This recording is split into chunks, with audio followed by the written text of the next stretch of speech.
Alright, guys. Let's have a talk. This talk is the ultimate denial. The ultimate denial is obviously death. Let's talk about death. Let's talk about the transformation. Let's talk about it. Let's make friends with it. Let's embrace it so that we can start making some decisions that are wise. It's unknown, yes, but there's still this sense of peacefulness around it. And only when we really understand that we will die, we will transform. I look at it as, the body drops, I sail forth. It's okay.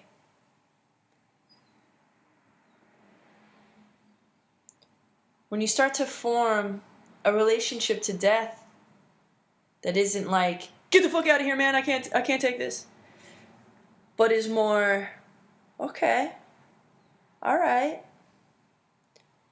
I'm not going to deny that part of my life. It opens the door to stop denying a lot of other stuff. Stuff that really should have our attention, but we're too afraid to look at it because it implies our annihilation, which is exactly what we're afraid of. So in order to avoid our annihilation as a species, and not just complete extinction, but I'm talking like, let's make this a livable planet. There's a very delicate balance for us to thrive on this planet, to breathe air, to be able to go outside, to be able to grow food, have fresh water. These are things that are pretty damn important and that we are jeopardizing. And whether you believe that you will reincarnate and come back to this planet, or I gotta let my cat in, she's scared. Sometimes she wants to be in, sometimes she wants to be out. But whether or not you believe that you will reincarnate and that there is some sort of bigger picture conscious universe, or you just completely believe that this was some accident, that you have life here on this planet, you accidentally came into consciousness. Even if it is an accident, you will again find yourself accidentally having a sentient experience on this planet. So, either way, whatever you believe, let's set this planet up for some good stuff. When we're not afraid of the biggest thing we could be afraid of, which would be death. And I'm not saying you're going to be like all good and you're going to let's just run across a freeway or something. I'm just saying that you could look at it with a little more acceptance and respect, and look at it as a transition, a transformation, an expansion even.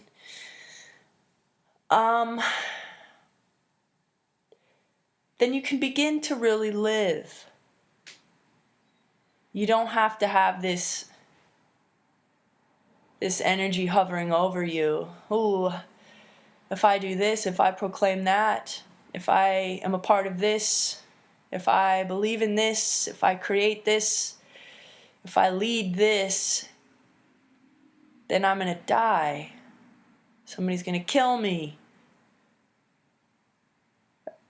If you don't have that, somebody's going to kill me or I'm going to die if I do this, then you just might do it, right? You just might do that thing that you are called to do, that we need you to do. I'm not talking about anarchy here. I'm talking about spiritually shining, using all of your intelligence, using all of your abilities, being giant. You see, there is nobody that will beat us down. We are creating that. We have been accustomed to that. No more. Now it's merely about us turning our noses up at blending in, obeying, going along with the status quo that's formulated by people that want to control us. And I'm not advocating destruction or war. I'm advocating you being the brilliant being that you are, and that we all need you to be.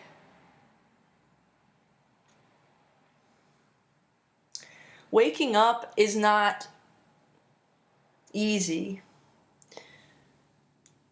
It's the foundation, it shatters. What we once stood on is no longer there. But there are these energies that we could align ourselves with, that are benevolent, that are extremely intelligent, and extremely creative, and extremely resourceful.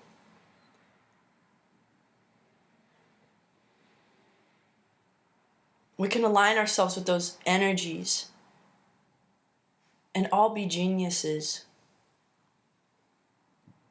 with big open hearts. You'll notice the difference. You'll notice the choices throughout your day. You'll notice what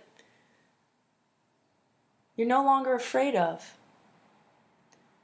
When you accept the big D, the big death, you can accept the small ones along the way. You can accept dying to who you once were, to be the new you, the new powerful you, with grace. And I'm not saying that you're going to be perfect. I'm not saying that all your woes are going to go away. I'm just saying that, damn, they won't affect you so much anymore. They won't make you self-hate. They won't make you watch TV for 8 hours a day. They won't make you need to be distracted, need to run. You can be with yourself. And you could be full. And you could radiate fullness. Even if you are imperfect.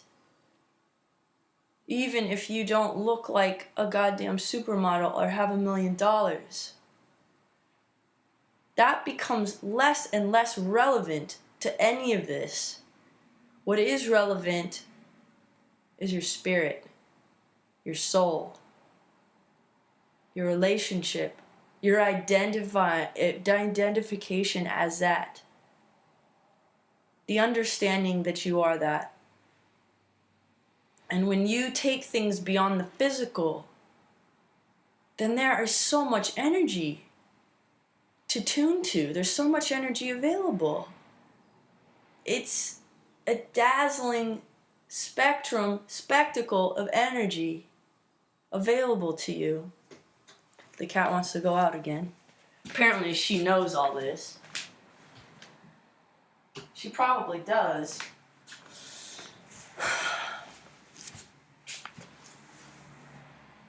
So don't worry about being rich or the most beautiful or even what your body may be doing. Because our bodies, our consciousness is ascending, and our bodies are more dense, and our bodies are trying to align with our higher vibrations, which can cause a lot of physical ailments. Be patient with this. Be very patient with this. So as we start to understand all of these energies available to us, non-physical energies, we begin to be a channel for these energies. And if we are grounded in the physical world, we don't want to fly away with all of the intangibles. We don't want to fly away with all of the etheric energies. We want to pull them into earth, pull them into our bodies, house them in our bodies,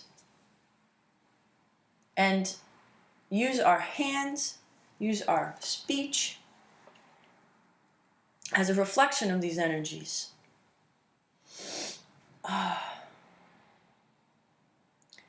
We won't be scurrying to fulfill density needs. We won't be. We won't be watching constant programming, information, propaganda about these completely irrelevant density stories. Again, this is not a reactionary experience. This is the birthplace is within you. Then you paint the world. You paint the world. You don't just swallow the pill of the world. That's old way, swallowing the pill of the world. The new way is as co-creator. Co-creating with the awareness of who you really are, which is divine, which is love. It's who you really are. All this other stuff, it's much easier for it to fall away right now. We see right through it. See right through it.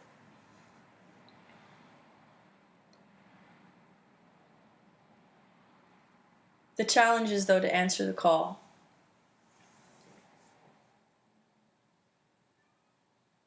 And make an agreement with yourself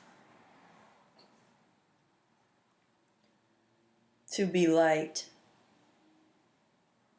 Be generous. Be resourceful. Be easy with yourself. There's no longer a must be this way, 1, 2, 3, 4, 5, 6, 7, 8, 9, 10, must be, must be, must be, must be. Must look like this, must look like this. We are still on the game board of the old paradigm, so to speak. But we are new characters. Indeed. Looking at this game board with eyes wide open. We see it. We're aware of it.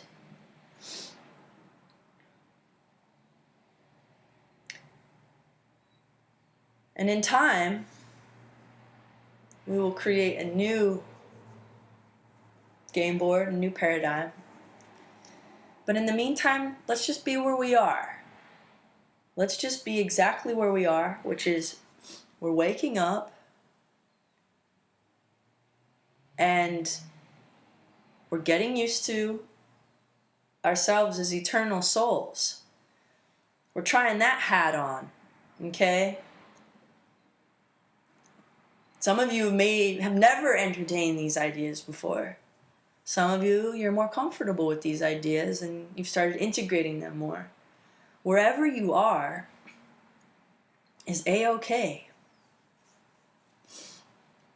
Keep looking within. Keep tuning your antenna. Keep your ears open. Keep breathing. Keep an open heart. And when you're filled with light, that could be chatty and exuberant. That can just be chill and okay. You know? This could be a trying time for us physically. It can be emotionally draining. But always remember that you are being held and you are being guided. And remember always that you have choices.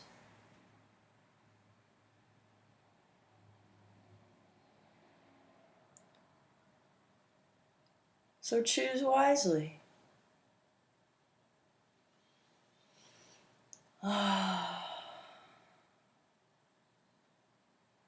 And agree to embody an alternative energy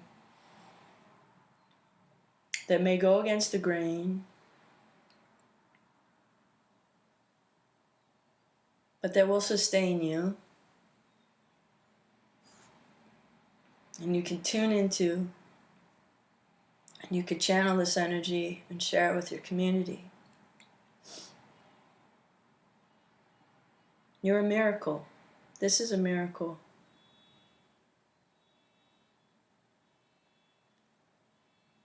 And it's just gonna get better and better. We're just kind of trying it on right now.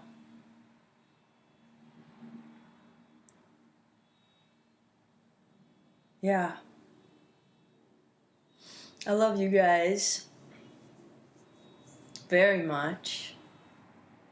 We're doing it. It's awesome. Yeah. Straight up.